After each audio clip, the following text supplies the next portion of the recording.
I want France to be a startup nation. Valoriser la prise de risque, le droit à l'erreur. Plus d'agilité et une vraie flexibilité en matière d'organisation du travail et de dialogue social. If you want to change your country, if you believe in your innovation, in your project, just create, just dare, and just do it right now. That's about innovation. La meilleure preuve d'amour aux entrepreneurs, c'est de les reconnaître et de les célébrer. On ne naît pas entrepreneur, mais on réussit parce qu'on a eu des échecs, parce qu'on s'en est relevé, parce qu'on a réinventé autre chose, parce qu'on a tenu. J'adore les entrepreneurs. C'est la créativité et la capacité à fédérer autour de vous tous ceux qui feront la différence aujourd'hui et demain. Il n'y a pas de mauvaises idées. Les plus folles sont parfois les meilleures. Et quand cette créativité, elle est celle d'une équipe, on peut atteindre des sommets. Alors ce soir, pour vous et vos familles, pour nous tous, je veux vous dire de penser printemps. Pensez printemps. To put it in one word, entrepreneur is the new France.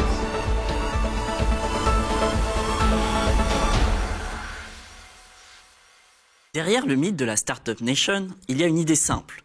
L'État serait trop lourd, trop lent, trop bureaucratique. Il serait plombé par des fonctionnaires largués qui produisent des normes au lieu de trouver des solutions, pour citer le Premier ministre Édouard Philippe. De plus, l'État serait incapable de prendre des risques. Quand il essaye, il se plante, comme le prouveraient les exemples du Concorde ou encore du Minitel. Est-ce que l'appareil vous paraît d'un usage trop compliqué ? Non, pas compliqué, mais décourageant.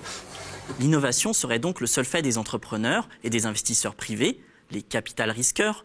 Ce sont eux qui assumeraient les risques et créeraient de la richesse.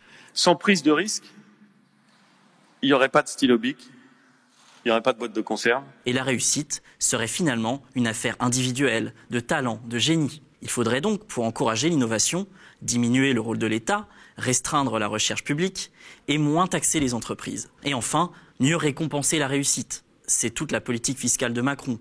Des crédits d'impôt pour les entreprises, 20 milliards d'euros par an de CICE, et des cadeaux fiscaux aux plus riches, avec l'espoir qu'ils investissent dans les technologies du futur, par exemple, en supprimant l'ISF, un cadeau de 5 milliards d'euros. Je crois qu'on a un super président, il est en train de faire des lois fantastiques.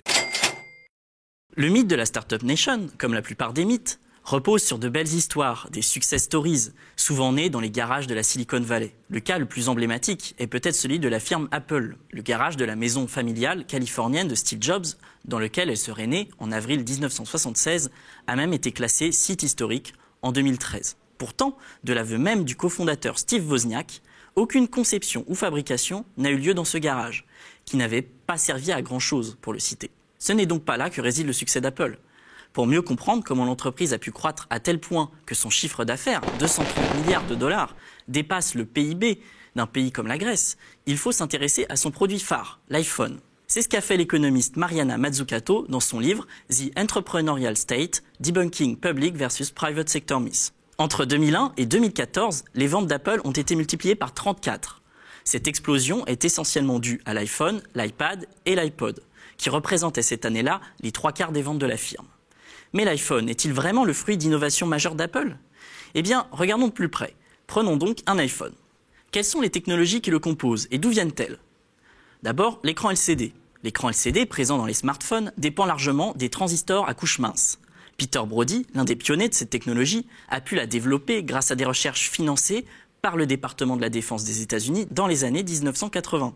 Et lorsqu'il a voulu commercialiser cette technologie, Apple a refusé d'investir. C'est le Defense Advanced Research Projects Agency, un programme militaire public américain, qui a accepté. C'est l'État américain qui a par ailleurs injecté des fonds pour maintenir cette technologie aux États-Unis malgré la concurrence japonaise. Ensuite, l'écran tactile. Les écrans tactiles capacitifs ont été développés dans les années 60 et 70 grâce au Royal Radar Establishment, la recherche publique du Royaume-Uni à des fins militaires, et au CERN, un organisme de recherche international. Le microprocesseur ensuite. Sans microprocesseur, il n'y aurait pas d'iPhone. La miniaturisation des composants de calcul a été indispensable. Mais leur développement aux États-Unis a été permis par la demande militaire, celle de l'US Air Force et de la NASA, notamment dans le cadre de la mission Apollo, mais aussi par des programmes majeurs comme le Strategic Computing Initiative et le Semiconductor Manufacturing Technology Consortium, financé par l'État américain à coût de milliards de dollars. Ensuite, le stockage. La possibilité de stocker de grandes quantités de données dans un volume réduit a été permise par la découverte du phénomène de magnétorésistance géante. Une découverte qui a valu le prix Nobel au français Albert Fehr et à l'allemand Peter Grünberg en 2007. Albert Fehr a conduit ses recherches publiques dans un laboratoire du CNRS. Enlever Internet et l'iPhone perd beaucoup de son utilité. Or, ARPANET, le précurseur d'Internet, est dû à DARPA, donc à l'État américain. À l'époque, IBM, qui disposait du plus grand capital boursier au monde, avait refusé de prendre part au projet. Quant au web, il a été inventé, là encore, au CERN.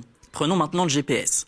Il a été développé à partir des années 1960 par le département de la défense américain pour un coût de développement de près de 6 milliards de dollars entre 1973 et 2000. La géolocalisation sur l'iPhone est permise par l'infrastructure GPS américaine Navstar et ses 24 satellites qui coûtent chaque année 750 millions de dollars à l'US Air Force. On pourrait continuer comme ça longtemps. La contribution d'Apple à l'innovation est limitée. La prise de risque, les avancées technologiques sont surtout dues aux efforts de long terme de l'État. Oui, mais vous allez me répondre, c'est grâce à Apple que l'État américain a pu commercialiser ces technologies et en profiter via les taxes qu'il prélève sur ses bénéfices. Est-ce qu'Apple participe vraiment à un cercle vertueux de l'économie? Vérifions. Les contribuables financent la recherche publique via leurs impôts, 8 milliards d'euros en France. Ils financent également les crédits d'impôt aux entreprises du privé, en France via le CICE, 20 milliards d'euros par an, et le CIR, le crédit impôt recherche, 6 milliards d'euros par an. La recherche publique et les crédits bénéficient donc aux entreprises qui commercialisent les nouvelles technologies sur le marché.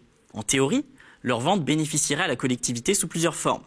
Par les salaires et la création d'emplois, par les taxes et impôts que ces entreprises payent, et par leur investissement dans l'innovation. Qu'en est-il de ces trois mécanismes pour Apple ?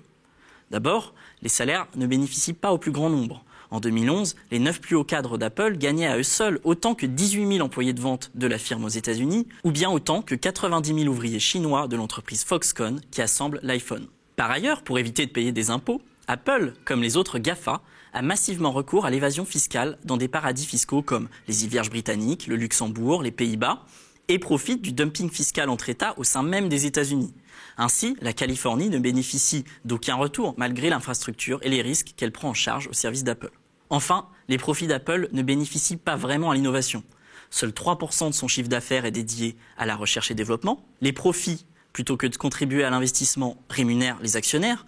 Et Apple pratique massivement le rachat d'actions, 75 milliards de dollars cette année, pour augmenter le rendement de ses actions au lieu de contribuer à l'économie réelle par plus d'innovation. Bref, les contribuables ne bénéficient pas de leur contribution à l'innovation étalée sur plusieurs décennies. Le cas d'Apple est emblématique, mais il n'a rien d'isolé.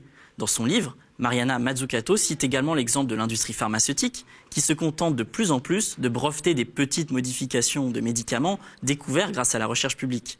Là encore, pas de bénéfice pour la société. Sanofi, par exemple, supprime 3000 emplois de chercheurs en France, démolit un laboratoire flambant neuf pour échapper à la taxe foncière, malgré plus de 4 milliards de bénéfices en 2018. Ça, c'est une vraie réussite. Le mythe de la start-up et du génie dans son garage est un joli conte pour enfants. C'est l'État qui prend les risques sur le long terme, finance la recherche fondamentale, crée des marchés pour soutenir les innovations, met en place des mesures protectionnistes pour maintenir la production. Le privé ne prend pas des risques sur des temps longs, au-delà de 20 ans. Les actionnaires cherchent des retombées à court terme dont ils pourront bénéficier. La belle histoire de la Startup Nation vise surtout à mieux escroquer les contribuables, à mieux priver les citoyens des choix de société de long terme. Enfin, la croyance, feinte ou réelle, de nos dirigeants en ce mythe menace de planter la transition écologique en faisant oublier que c'est bien l'État qui est responsable de l'innovation. Parce que c'est notre projet!